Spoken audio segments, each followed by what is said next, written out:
اس نے ان چیزوں کو دیکھا ہے، لیکن اگر اسے کسی ایسے ٹاپک یا موضوع پر لکھنے کو کہا جائے جس سے وہ واقف نہ ہو تو اسے مشکل ہوگی.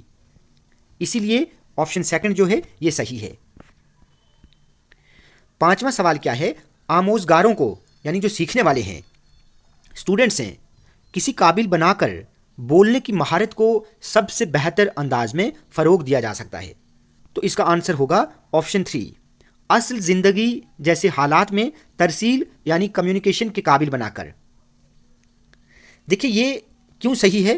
دیکھیے بولنے کی مہارت یعنی کمیونیکیشن جو ہے، بولنے کی مہارت صرف الفاظ بولنے کا کام نہیں بلکہ مؤثر ابلاغ ہے. ٹھیک ہے، یعنی بولنا صرف الفاظ بولنے کا کام نہیں ہے جب تک اس میں ایک مؤثر کمیونیکیشن نہ ہو، یعنی آپ پر نہ جب تک وہ امپیکٹ ڈالے. ٹھیک ہے، جب بچوں کو روزمرہ کی زندگی جیسے حالات دیے جاتے ہیں تو وہ زیادہ بہتر طریقے سے بولنا سیکھتے ہیں. مثال کے طور پر بازار میں خریداری، جب وہ بازار میں جاتے ہیں تو وہ چیزوں کو خریدیں گے تو ان میں بولنے کی صلاحیت پیدا ہوتی ہے. جب وہ دوستوں سے بات چیت کرتے ہیں، گفتگو کرتے ہیں، کسی سے راستہ پوچھتے ہیں، ڈاکٹر سے بات چیت کرتے ہیں تو وہ قدرتی انداز میں بولنا سیکھتے ہیں. تو اسی لیے اس کا آنسر آپشن 3 رہے گا. اگلا سوال ہے، توسیعی مطالعہ بچے کی کون سی دلچسپیوں کو فروغ دیتا ہے؟ دیکھیے توسیعی مطالعہ انگلش میں اس کو ہم کہتے ہیں ایکسٹینسیو ریڈنگ. بچے کی کون سی دلچسپیوں کو فروغ دیتا ہے؟ تو اس کا آنسر ہوگا آپشن 4، محظوظ ہونے کے لیے متن کی قرات میں. یہ آپشن اسی لیے صحیح ہے، دیکھیے کیونکہ توسیعی مطالعہ کا مطلب ہے زیادہ مقدار میں یعنی زیادہ کوانٹٹی میں مختلف کتابیں، کہانیاں اور مضامین دلچسپی اور لطف کے لیے پڑھنا، یعنی اپنے انٹرسٹ کے لیے پڑھنا. اس کا مقصد یہ ہوتا ہے کہ پڑھنے سے لطف اٹھانا، مزہ لینا، مطالعے کی عادت پیدا کرنا، زبان پر قدرت حاصل کرنا. یعنی اگر بچہ روزانہ اپنی پسند کی کہانیاں پڑھتا ہے تو وہ خوشی سے مطالعہ کرتا ہے. یہی توسیعی مطالعہ ہے. ٹھیک ہے، تو محظوظ ہونے کے لیے مطلب لطف اندوز ہونے کے لیے جب وہ کوئی ریڈنگ کرتا ہے. کلیئر؟ اگلا سوال ہے، درج ذیل میں سے کون بولنے کی کامیاب سرگرمی کی خصوصیت ہے؟ یعنی کون بولنے کی کامیاب سرگرمی کی خصوصیت ہے؟ تو صحیح آنسر اس کا ہوگا آپشن 2، بچوں کو بات چیت کا موقع فراہم کرنے والی سرگرمی. جب بچوں کو زیادہ سے زیادہ بولنے کا موقع دیا جاتا ہے تو ان میں بولنے کی جو مہارت ہے وہ اجاگر ہوتی ہے، یعنی وہ فروغ پاتی ہے. ٹھیک ہے، یعنی بولنے کی مہارت صرف استاد کو سننے سے پیدا نہیں ہوتی بلکہ زیادہ سے زیادہ بولنے کی مشق سے پیدا ہوتی ہے. یعنی جب ہر بچے کو کلاس میں بولنے کا موقع دیا جائے تو اس میں تب جا کر بولنے کی جو مہارت ہے وہ بڑھے گی. ٹھیک ہے، اگلا سوال ہے، استاد بچے کی زندگی کے چند اہم واقعات کا مشاہدہ کرتا ہے اور انہیں بیانیہ انداز میں ریکارڈ کرتا ہے، اسے کیا کہیں گے؟ اسے کہا جاتا ہے آپشن 4، واقعاتی ریکارڈ. انگلش میں اس کو ہم کہیں گے اینیکڈوٹل ریکارڈ. کیا کہیں گے؟ اینیکڈوٹل ریکارڈ. اس کا مطلب یہ ہوا کہ دیکھیے واقعاتی ریکارڈ کیا ہے؟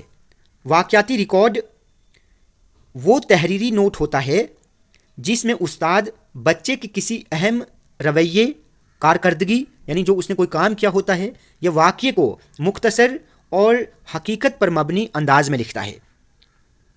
یعنی جب ایک ٹیچر بچے کے کسی کام کو، کسی اچھے کام کو، ٹھیک ہے، اس کے واقعوں کو مختصر اور حقیقت کے طور پر لکھتا ہے تو وہی واقعاتی ریکارڈ ہے. یعنی جیسے مثال کے طور پر ایک ٹیچر جب یہ واقعاتی ریکارڈ لکھے گا تو وہ لکھتا ہے کہ آج اکرم نے پہلی بار پوری کلاس کے سامنے اعتماد کے ساتھ کہانی سنائی، تو یہ اس کا ایک ریکارڈ رہا، یہ ایک واقعاتی ریکارڈ ہے. تو صحیح آنسر آپشن 4 رہے گا. اگلا سوال ہے، زبان کا استاد طلبہ سے اپنی سب سے بہترین 5 چیزوں کو پورٹ فولیو میں رکھنے اور باقی کو مٹانے کے لیے کہتا ہے. اس کے بعد طلبہ سے اپنی منتخبہ 5 چیزوں پر غور و فکر کرنے کے لیے کہتا ہے.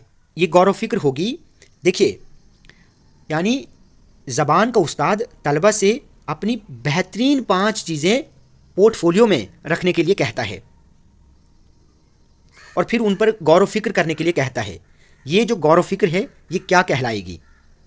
تو یہ ہوگی خود سے جانچ، یعنی بچہ خود سیکھ رہا ہے، خود اپنی چیزوں کو پورٹ فولیو میں رکھ رہا ہے، خود وہ جانچ رہا ہے. ٹھیک ہے، تو اس کا صحیح آپشن 2 رہے گا. جب کوئی اسٹوڈنٹ اپنے کام کا خود انتخاب کرتا ہے، جب کوئی اسٹوڈنٹ اپنی طاقت اور کمزوریوں پر غور کرے، تو اسے ہی سیلف اسیسمنٹ کہتے ہیں. اسی لیے اس کا آنسر آپشن 2 رہے گا. 10واں سوال ہے، زبان کا استاد طلبہ سے برسات سے متعلق اپنے تجربات کو سامنے بیٹھے والدین سے بیان کرنے کے لیے کہتا ہے. اس طرح کی مشق سے، یعنی اس طرح کی پریکٹس سے کیا ہوگا؟ دیکھیے، اس کا صحیح آنسر آپشن 2 رہے گا. خیالات کے اظہار کی قوت میں اضافہ ہوگا. یعنی زبان کا استاد جب طلبہ سے برسات کے ریلیٹڈ اپنے خیالات کو سامنے بیٹھے والدین سے بیان کرنے کے لیے کہتا ہے، تو اس طرح کی پریکٹس سے کیا ہوگا؟ بچے اپنے ذاتی تجربات دوسروں کے سامنے یعنی پیش کریں گے، یعنی وہ اپنے پیرنٹس سے اپنے ذاتی تجربات پیش کریں گے. اس سے ان میں کانفیڈنس بڑھے گا، خیالات کو ترتیب سے پیش کرنا وہ سیکھیں گے، زبان پر ایک مضبوط گرفت ان کی بنے گی، اظہار خیال کی صلاحیت ان میں پیدا ہوگی. ٹھیک ہے، تو اسی لیے آپشن 2 جو ہے یہ صحیح ہے. دیکھیے، ایک مثال میں آپ کو پیش کرتا ہوں کہ اگر استاد کہے کہ بارش کے دن کا اپنا تجربہ والدین کو سناؤ، تو بچہ اپنے الفاظ میں واقعہ بیان کرے گا، جس سے اس کی بولنے اور اظہار کی مہارت بہتر ہوگی. ٹھیک ہے، اس لیے یہ آپشن صحیح ہے. اگلا ہے، قواعد کی آموزش آموزگاروں کو کیا بہتر بنانے میں معاون ہوتی ہے، یعنی مددگار ہوتی ہے. اس کا صحیح آنسر ہوگا آپشن 2، صحت و درستگی یعنی ایکوریسی. یہ آپشن کیوں صحیح ہے؟ کیونکہ قواعد جو ہے زبان کے اصول سکھاتی ہے. قواعد کیا ہے؟ قواعد یعنی گرامر زبان کے اصول سکھاتی ہے تاکہ جملے درست بن سکیں. ٹھیک ہے، تو اسی لیے آپشن 2 جو ہے اس کا صحیح ہوگا.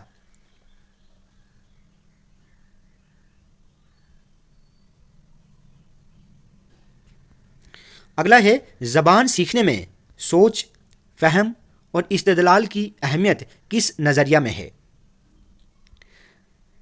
اس کا آنسر آپشن 1 رہے گا، وقوفیت پسند، جس کو ہم انگلش میں کہیں گے کنسٹرکٹیوسٹ. کیوں صحیح ہے؟ دیکھیے، کنسٹرکٹیوسٹ تھیوری کے مطابق بچہ صرف معلومات یاد نہیں کرتا بلکہ سوچتا ہے، سمجھتا ہے، سوال کرتا ہے. یعنی جو کنسٹرکٹیوسٹ تھیوری ہے وہ کہتی ہے کہ بچہ تب جا کر سیکھتا ہے جب وہ خود سوچنا شروع کرتا ہے، جب وہ چیزوں کو سمجھتا ہے، جب وہ دوسروں سے پوچھتا ہے. ٹھیک ہے، اسی لیے اس کا آنسر آپشن 1 رہے گا. اگلا سوال ہے، درج ذیل میں سے کون سا بیان تعاملیت پسند نظریہ سے مطابقت نہیں رکھتا؟ تعاملیت پسند نظریہ یعنی جس کو ہم انگلش میں کہیں گے انٹریکشنسٹ تھیوری. کیا کہیں گے؟ انٹریکشنسٹ یعنی ایک دوسرے سے انٹریکٹ ہونا. ٹھیک ہے، تو اس کا آنسر آپشن 3 رہے گا. یعنی زبان صرف تقویت اور عادت سازی سے سیکھی جاتی ہے، ایسا نہیں ہے. کیونکہ تقویت یعنی ری انفورسمنٹ اور عادت سازی جس کو ہم انگلش میں ہیبٹ فارمیشن کہیں گے، یہ نظریہ کرداریت پسند کا ہے.